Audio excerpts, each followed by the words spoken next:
నారాయణ నారాయణ నారాయణ నారాయణ నారాయణ నారాయణ. ఓం నమో నారాయణాయ. మనం అత్యద్భుతమైన దివ్య దేశాల గురించి చెప్పుకుంటున్నాం కదండి. ఈరోజు అద్భుతమైన దివ్యక్షేత్రం 108 వైష్ణవ దివ్యదేశికాలలో 83వది. 2 దివ్యదేశాలు సేవిస్తే ఒక దివ్యదేశంలా పరిగణించే ఇరట్టై తిరుపతి అంటే 2 తిరుపతులు కలిసిన 83వది తిరుత్తోలై విల్లి మంగళం రాహుకేతు క్షేత్రాలన్నమాట. 2 తిరుపతులలో మొదటిది దేవపిరాన్, రెండవ పెరుమాళ్ అరవిందలోచన పెరుమాళ్. మొదటి మూలమూర్తి శ్రీ దేవపిరాన్, తాయారు కరుందడంకన్ని నాచియార్. ఉత్సవమూర్తి శ్రీనివాస పెరుమాళ్ దేవపిరాన్. విమానం కుముద విమానం. పుష్కరిణి అశ్వినీ తీర్థం, వరుణతీర్థం, తామ్రపర్ణి తీర్థం. క్షేత్రం రాహుక్షేత్రం. స్థల వృక్షం మామిడి చెట్టు. నిల్చున్న భంగిమలో తూర్పు అభిముఖంగా అభయహస్తంతో దర్శనమిస్తారు పెరుమాళ్. దేవతలందరూ కలిసి కూడి స్వామిని కొలిచి సేవ చేసినందున దేవపిరాన్గా పిలుస్తారు. దేవతలు స్వామికి కావలసినవి సమర్పించి పూజించారు కనుక దేవతలకు ఉపకారం చేసినందున స్వామిని దేవపిరాన్ అని పిలుస్తారనమాట. ఈ 2 తిరుపతుల్లో రెండవది మూలమూర్తి శ్రీ అరవిందలోచన పెరుమాళ్. అరవిందం అంటే కమలాలు కదా, కమలాల వంటి కన్నులన్న స్వామి కాబట్టి లోచనాలు అంటే కన్నులు కదా, అందుకని స్వామి పేరు శ్రీ అరవిందలోచన పెరుమాళ్. ఉత్సవమూర్తి సెంతామరై కన్నన్. తాయారు కరుంతడకన్ని నాచియార్. విమానం కుముద విమానం. పుష్కరిణి వరుణతీర్థం, అశ్వినీ తీర్థం, తామ్రపర్ణి తీర్థం. క్షేత్రం కేతు క్షేత్రం. స్థల వృక్షం మామిడి చెట్టు. ఇంద్రునికి, వరుణునికి, వాయునికి అనేవరికి ప్రత్యక్షం. ఇరట్టై తిరుపతులుగా పిలిచే ఈ 2 దివ్యదేశాలు కలిపి ఒక దివ్యదేశంగా పరిగణిస్తారు. తిరునల్వేలి నుండి 30 కిలోమీటర్ల దూరంలో తిరుచెందూర్ వెళ్లే దారిలో కొలువై ఉంది ఈ క్షేత్రం. నమ్మాళ్వారులు స్వామిని తన మాతాపితలుగా భావించి పూజించిన దివ్యదేశం. శ్రీ దేవపిరాన్ కోవెల మరియు శ్రీ అరవిందలోచన పెరుమాళ్ కోవెల ఈ రెండిటికి దూరం 100 కిలోమీటర్ల దూరంలోనే 2 ఉంటాయి. తామ్రపర్ణి నదీ తీరాన దక్షిణ దిశగా దేవపిరాన్ శ్రీనివాస పెరుమాళ్ తన ఇరుదేవేరులతో నిల్చున్న భంగిమలో దర్శనమిస్తారు. ఒకసారి ఆత్రేయ సుప్రభర్ అనే ఋషి ఇక్కడ ఒక యాగాన్ని నిర్వహించారు. ఆ యాగం పూర్తి అయిన తరువాత యాగశాలను శుభ్రం చేస్తూ ఉండగా ఆయనకి త్రాసు అంటే తరాజు అనమాట, మనం తూకం కొలుస్తాం చూడండి అది, మరియు ఒక విల్లు కనిపించాయి. వాటిని ముట్టుకోగానే అవి అందమైన స్త్రీ పురుష రూపాలు ధరించాయి. ఆయన విద్యాధరుడు, ఆయన భార్య అనమాట. వారు ఆత్రేయ సుప్రభ ఋషితో కుబేరుని శాపానికి గురై త్రాసు విల్లు రూపంలో మారి ఋషి స్పర్శ వలన తిరిగి తమ రూపాలను పొందామని చెప్తారు. తరాజుని తులం అంటే తూచేది కదా, అందుకని విల్లును తమిళంలో విల్ అని పిలుస్తారు. అందుకే ఈ ప్రదేశాన్ని పాపాలను శాపాలను నివారించే క్షేత్రంగా లమి విల్లి మంగళం అని, తర్వాత తోలవిల్లి మంగళం అని వాడుక భాషలో ఇప్పుడు పిలుస్తారు. ఒకసారి సుబ్రబర్ అనే ఋషి స్వామిని నిత్య పూజలో పూజించి యజ్ఞంలో పెరుమాళ్ దేవపిరాన్ కోసం ఎర్రని అందమైన కలువలను నిత్యం ఆయన పెరుమాళ్లకు సమర్పించేవారు. వీటిని ఆలయ ఉత్తరాన పుష్కరిణి నుండి జాగ్రత్తగా కోసుకొచ్చేవారు.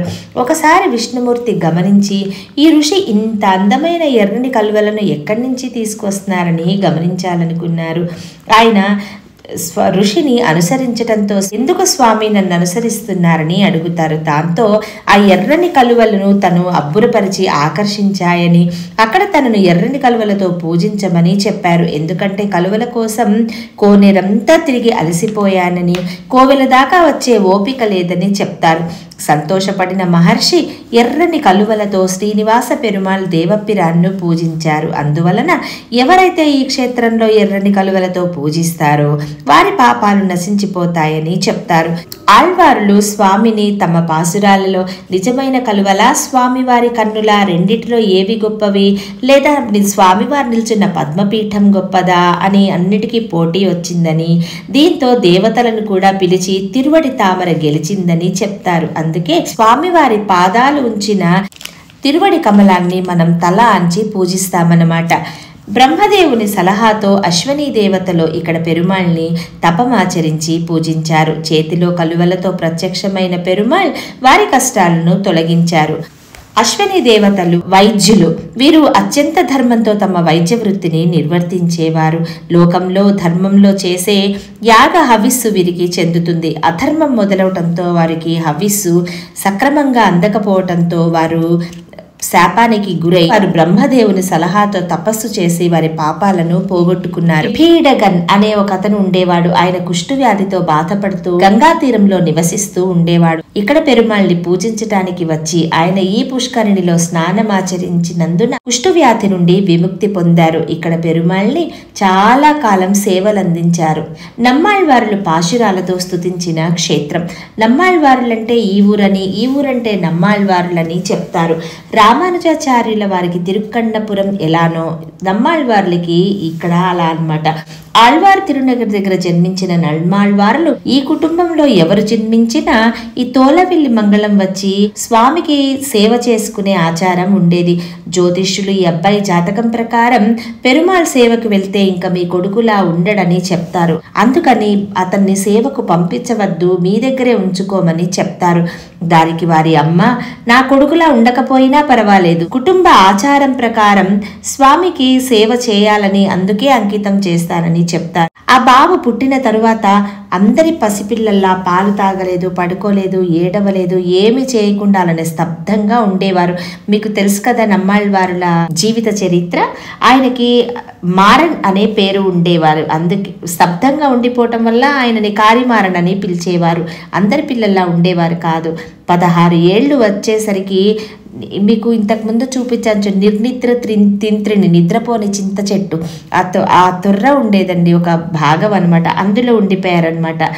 32 ఏళ్లకే స్వామి తిరునక్షత్రంలో పరమపదించారు. నమ్మాళ్వార్లతో ఆయన స్వామికి ఎక్కువ అనుబంధం కలిగి ఉండేదని చెప్తారు.